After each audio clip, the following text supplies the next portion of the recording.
جب 90% ہماری عوام سو رہی تھی تو 70% بجٹ استعمال کرنے والا ادارہ ہمارا جاگ رہا تھا۔ ابھی رات کی تاریکی میں ہم اپنی مسجد کو شہید ہوتا دیکھ کر سوشل میڈیا پر دعائیں پوسٹ کر رہے تھے کہ اچانک ہمیں خبریں ملتی ہیں کہ شاہینوں نے جھپٹنا شروع کر دیا ہے، ریٹیلیشن پاکستان کی طرف سے ہو گئی ہے۔ سری نگر ایئر بیس سے لے کر پٹھان کوٹ سے لے کر ان کے فوجی ہیڈ کوارٹر تک جو ہے وہ تباہ و برباد کر کے رکھ دیا اللہ کے فضل و کرم سے۔ تقریباً رات 1 بجے سے لے کر صبح فجر تک ہم اپنے پیجز کے اوپر اپڈیٹ کر رہے تھے۔ انٹرنیشنل میڈیا الگ کھولا ہوا تھا، نیشنل میڈیا الگ، ویب سائٹس الگ، یہ ساری چیزیں سامنے رکھ کر اپڈیٹس لے بھی رہے تھے اور اپنے پیجز پہ اپڈیٹ کر رہے تھے کہ ابھی اتنی چوکیاں تباہ ہو گئی ہیں، اتنے جہاز تباہ کر دیے، اتنے ایئر بیس پہ حملے ہو گئے ہیں، اتنی فوجی چھاؤنیاں جو ہے نا وہ تباہ و برباد کر دی ہیں۔ حب الوطنی اس قدر گھر کر رہی تھی کہ ہم اپنی شہید مسجدوں کو، شہداء کو بھول کر ہم دشمن کو جو مار پڑ رہی ہے، لیکن افسوس ہے ان لوگوں کے اوپر جو عین اس موقع پر جب منہ توڑ جواب دیا جا رہا تھا تو اس وقت ہمارے کچھ لوگ اپنی ہی آرمی سے ثبوت مانگ رہے تھے، اپنے نیشنل میڈیا کو جھوٹا کہہ رہے تھے کہ یہ تو پاگل ہو گئے ہیں، یہ غباروں کی طرح جہاز گرا رہے ہیں، ان کا دماغ خراب ہو گیا ہے، ہمیں ثبوت دکھاؤ۔ مطلب انڈین پارلیمنٹیرینز جو ہیں وہ ٹویٹ کر رہے ہیں کہ ہمارے جہاز تباہ ہو رہے ہیں، ہماری چونکیوں پہ حملہ ہو رہا ہے، پاکستان پاگل ہو گیا ہے، پاکستان ہمیں مار رہا ہے، لیکن ہمارے لوگ جو ہے نا کہہ رہے ہیں ہمیں ثبوت چاہیے۔ مطلب ان کو فل HD یا 4K ریزولیشن کے اندر ان کو وہ ویڈیو چاہیے کہ جو ہمارے پائلٹ نے اپنے J-10 اور JF-17 کے اندر سے بیٹھ کر بنایا ہو کہ دیکھو ہم یہ میزائل فائر کر رہے ہیں باقاعدہ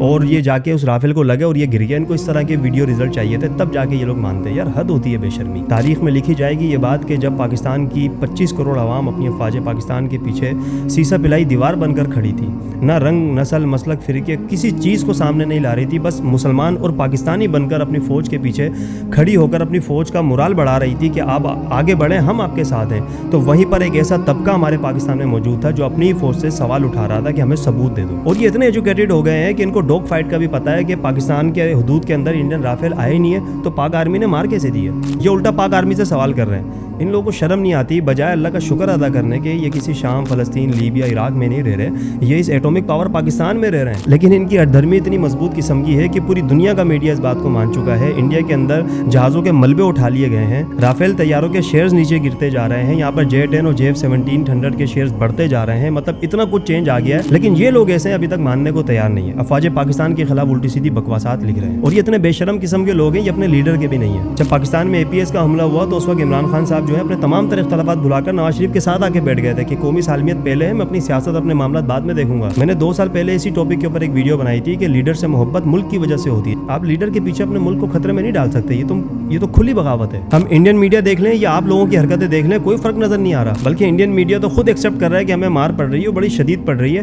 آپ ہیں کہ ماننے کو تیار نہیں ہے۔ ہم پر امید ہے انشاءاللہ تعالی پاک فوج پہلے دشمن سے نمٹ لے، پھر انشاءاللہ تعالی آپ لوگوں کی باری بھی آئے گی۔